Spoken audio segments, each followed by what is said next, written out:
Selamat siang, salam sejahtera bagi kita semua. Perkenalkan, nama saya Nirsa sebagai pembicara pertama dari tim oposisi. Di sini sebelum menyampaikan argumen dan juga definisi dari mosi kali ini, pertama-tama saya akan menyanggah beberapa argumen dari tim Anda. Pertama-tama dari tim Anda menyatakan bahwa tidak ada penjelasan yang konkret mengenai riset ini. Pertama, saya akan menjelaskan kata siapa.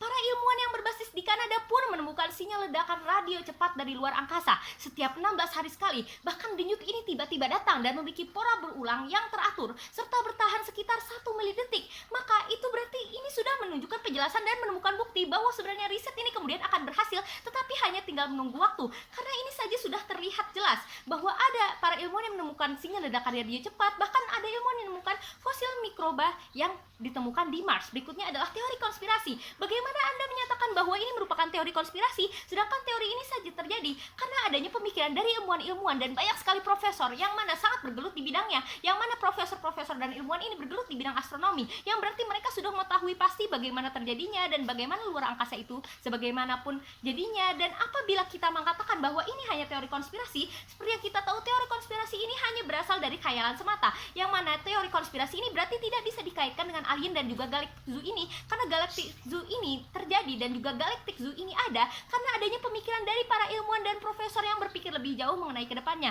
mengenai pertemuan yang mengenai semua pertemuan yang mereka dapat, mengenai hal-hal yang terjadi di luar angkasa, mengenai hal-hal yang terjadi di laboratorium, mengenai hal-hal yang terjadi dan mereka lihat sendiri. Itu namanya bukan teori konspirasi, tetapi memang ada satu hal yang harus dipecahkan di sini, bukan khayalan semata. Berikutnya, Anda mengatakan tidak sepadan. Bagaimana Anda bisa menyatakan suatu hal tidak sepadan sementara hasilnya sendiri belum Anda lihat secara pasti di depan?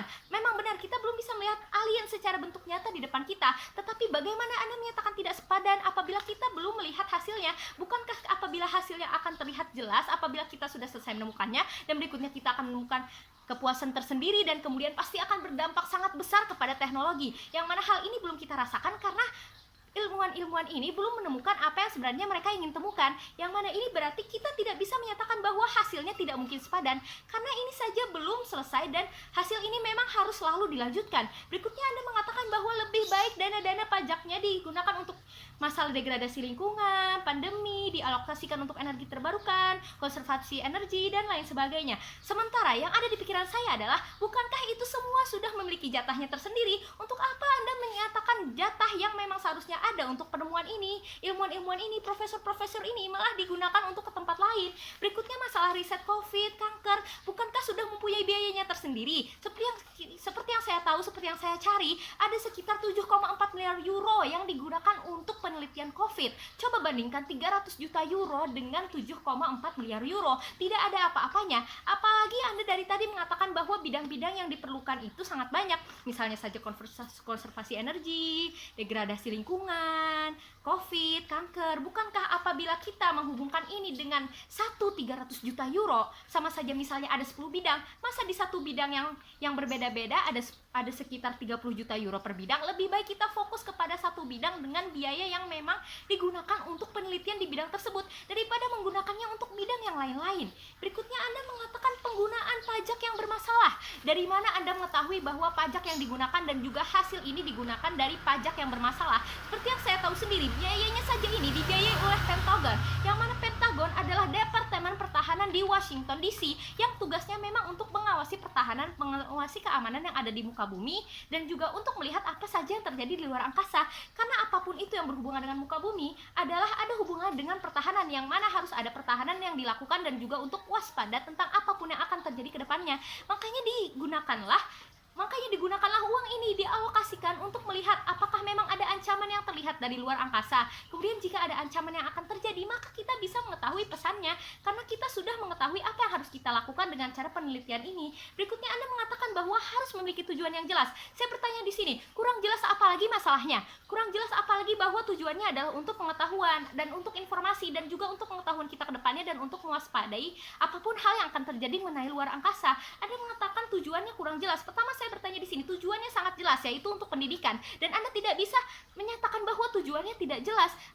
Sebagaimana yang saya tahu bahwa semua itu yang dilakukan untuk pendidikan adalah baik, dan apapun hasilnya maupun gagal atau tidak, yang penting kita sudah berusaha semaksimal mungkin. Dan bagaimana kita mengetahui itu memiliki tujuan jelas adalah dengan tujuan yang mulia, adalah untuk memajukan teknologi, untuk memajukan informasi, untuk mengetahui informasi-informasi baru dan menguak misteri yang ribuan tahun lalu yang tidak pernah terpecahkan. sampai saat ini.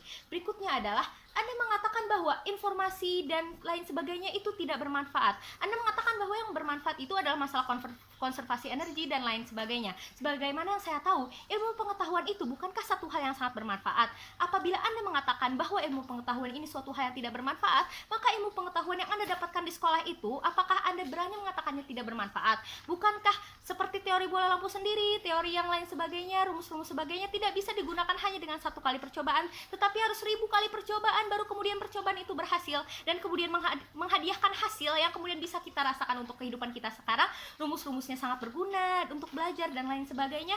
Maka di sini saya sangat bingung dan sangat tidak setuju bahwa Anda mengatakan bahwa seharusnya digunakan untuk hal yang lebih bermanfaat, karena hal ini untuk pengetahuan, yang mana pengetahuan adalah hal yang kita tahu bersama bahwa itu sangat bermanfaat. Berikutnya Anda mengatakan bahwa ini tidak sesuai dengan parameter karena harus memiliki tujuan yang baik. Kurang baik apalagi tujuannya adalah untuk memajukan teknologi. Apabila tujuannya tidak baik, mungkin saja dia akan menggunakannya untuk berfoya-foya dan lain sebagainya. Tetapi tidak, profesor dan ilmuwan ini bekerja keras dan mereka menggunakan uang alokasi itu adalah untuk memajukan teknologi kita juga dan untuk membuat peradaban kita yang lebih maju untuk kedepannya. Jadi apabila Anda mengatakan ini tidak memiliki tujuan yang jelas, tidak memiliki tujuan yang baik, maaf, lebih baik Anda ulang lagi kalimat Anda, maksud Anda itu apa? Berikutnya, hasil yang kunjung terlihat. Tentu saja hasilnya tak kunjung terlihat karena ini merupakan salah satu hal yang sangat sulit dan sangat besar dan sangat tidak pernah dilakukan oleh manusia-manusia sebelumnya. Dan argumen dari kelompok saya hanya satu, dan saya akan dari tim saya hanya satu, dan saya bertanya kembali kepada Anda,